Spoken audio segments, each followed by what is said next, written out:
All right. So Ryan Coogler has personally proven once again that he is a fantastic visionary director.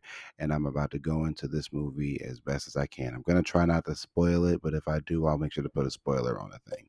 But Sinners is fantastic. I think this might end up being the best movie of the year, but it's still too early to say. It's only April, but this is definitely the best movie to come out since the year has started, and I think Ryan Coogler should be nominated for Best Director. I don't think he should win because the year isn't over yet, but he should get something for this film: visuals, sound, something. But anyway, let's talk about the film. So, Sinners is a film that takes place in 1932 Jim Crow South Louisiana. And Michael B. Jordan plays two twins, Smoke and Stack, who just moved back to their hometown of Louisiana after living in Chicago for 7 years. They have built quite a reputation for themselves before they left, when they were gone, and when they came home. So everyone knows who they are. And I got to give a shout out to Michael B. Jordan because he did a good job of displaying both the twins different enough where you could tell them apart. Their personalities weren't the same. One was more of a no nonsense, get the money by any means necessary type twin, and the other twin was the fun, outgoing, trying to make everyone feel welcome kind of twin. I really like that about that. It was nice. Michael B. Jordan kind of got to flex his acting chops a little bit more outside of being Michael B. Jordan, even though I really like Michael B. Jordan as an actor. The emotional nuance between both the twins is there. It's relevant. They have character, they have charisma, they have story, they have driven motives for why they do what they do. And I just really enjoyed the way Ryan Coogler and Michael B. Jordan fleshed both of these characters out at the same time. And I gotta say, having two Michael B. Jordans on screen, it wasn't all the time, and you can tell, but when they were on screen together, they looked great. It looked really good. Like you could tell, like it was hard to tell that it was done in a weird way, probably like the split screen thing, but it's done really well. Um, I will say that I wish Vampire Michael B. Jordan wasn't at the end of one of the trailers because there's a really great lead up to it that if you pay attention to the trailers and when you see the movie, you kind of put the pieces together, but I still don't think it hurt the movie to the point. I just think the big wow factor would have been stronger if we didn't know this. And I'll say that about another thing later. But the best part is that like it doesn't pull any punches with these two. These two characters have been through a lot. They've seen a lot. They go out there and do what they have to do, come back, try to take what they've learned and put it back into their community.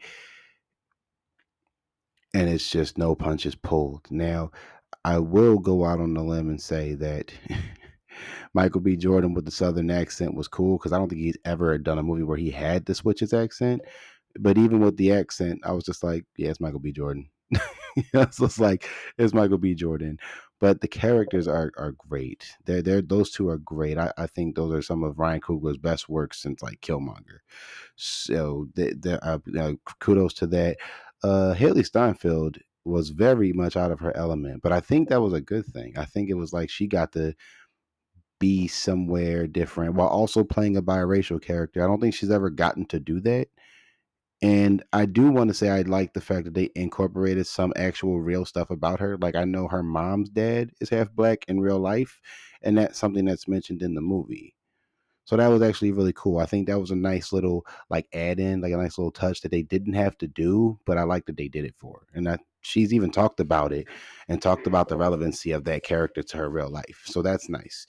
She puts on a good performance. She's a very good, surprisingly, a really good like drama actress. I would like to see her to do more stuff like this. She tends to play the awkward character a lot, but I would like to see her like play more straightforward, like just characters, like Kate's a little awkward. I know Dickinson, she's a little awkward. She was not super awkward in Edge of 17, but yeah, like I know she tends to play like the socially reserved kind of awkward character that can be funny, but this was a different character. And Mary was deep too. Like Mary had character, substance, feel. And I was concerned from the trailers, like, how does Haley Steinfeld's Mary fit into this whole story? Oh, she fits in wonderfully. She fits in wonderfully. Her little situation that we know is there from the trailers with one of the twins is really well done.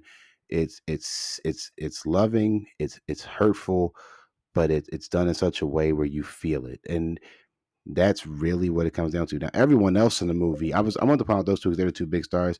I want to point out Delroy Lindo. Delroy Lindo always delivers. He always delivers. Even if the movie isn't good, he's great. I love Delroy Lindo, and he does not disappoint in this movie. Um, the other character that their cousin is, who I can't remember his name right now, he was great too. He was a good character. He had substance as well as everyone else.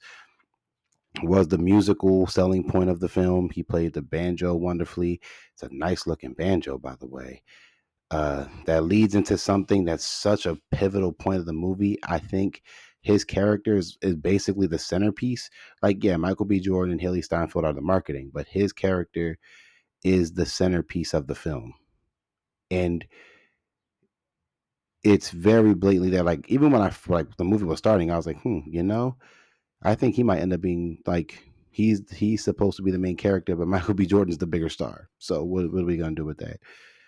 A lot of no anything. Like the movie just did what it had to do. Story was incredible. The acting was great. The special effects wonderful.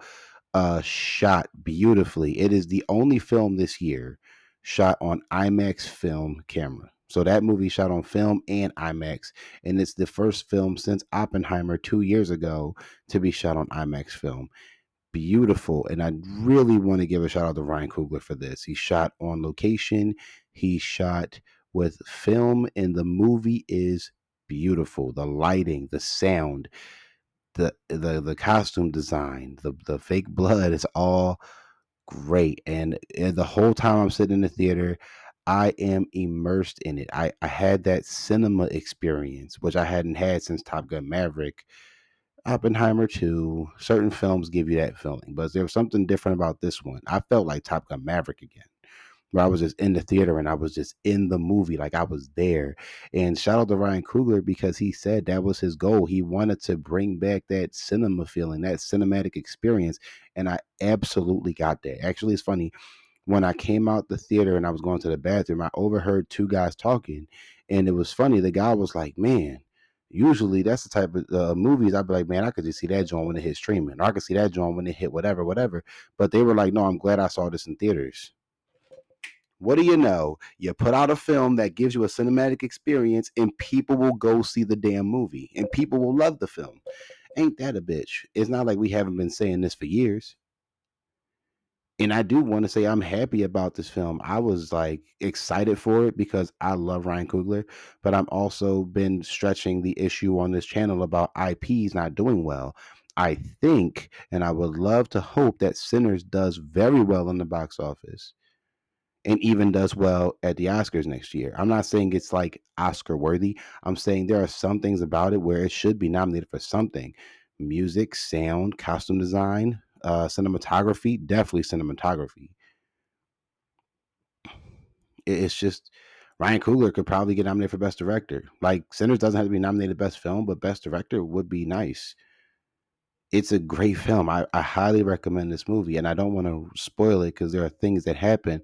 Now, as I mentioned, I did want to bring up some things. I wish I didn't know about Vampire Steinfeld.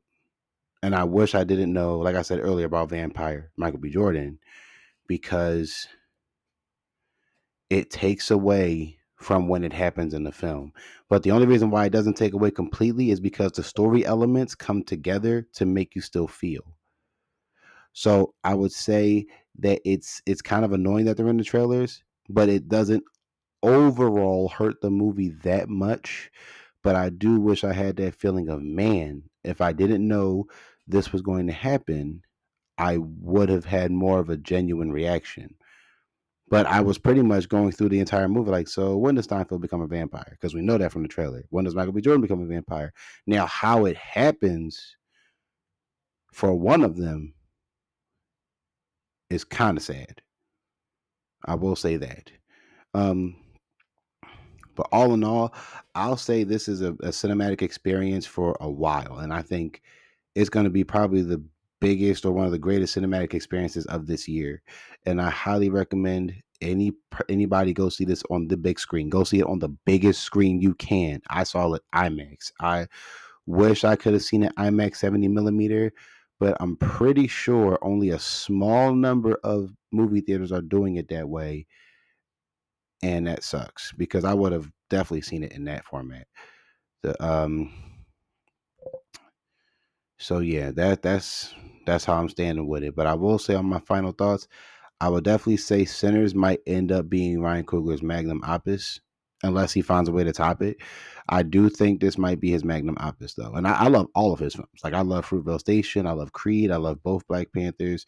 Okay, I don't love Wakanda Forever as much as the first one, but I do still like it, and I love this movie. And this is definitely one of my favorite movies to come out this year. I would definitely say Ryan Coogler has been a very, very reliable director. Michael B. Jordan has been a reliable actor. Haley Steinfeld, as far as I'm concerned, she hasn't missed. Like, you know what I'm saying? Unless you don't like the Pitch Perfect movies, but that's just what it is. And I honestly would like to see another project done by these three. I think we might be on the verge of like a really cool actor director duo thing, and then Haley Steinfeld might get molded in for like a third, and then it's like those three always kind of like a Wes Anderson thing where he always has like Jason Schwartzman in them. And I'm hoping that's the case. Like Ryan Coogler just has his generic group of people that they never miss with. Why not? Yeah, man. This movie was incredible. I highly recommend it. I wish I could go a little deeper, but I don't want to spoil it. So I want you guys to see it. It is a no. To just bring my final thoughts around, it is a no holds punch. It doesn't hold any punches. It's not a safe movie. It's there. It's not safe. It is not afraid to go where it needs to go and stay where it is. And I will throw out there's at least one really good one shot sequence where I will say it was a risky scene, but for the artistical way it was done, it's actually a brilliant scene.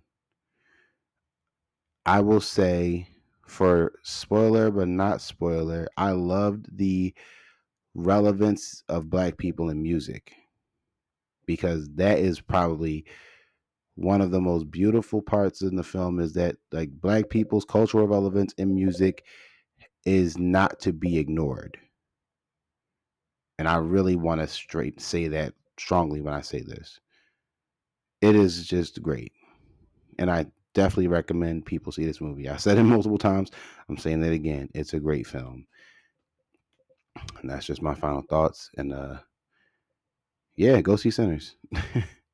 So yeah, that's all I gotta say. Y'all have tuned in with Let's Talk Reviews.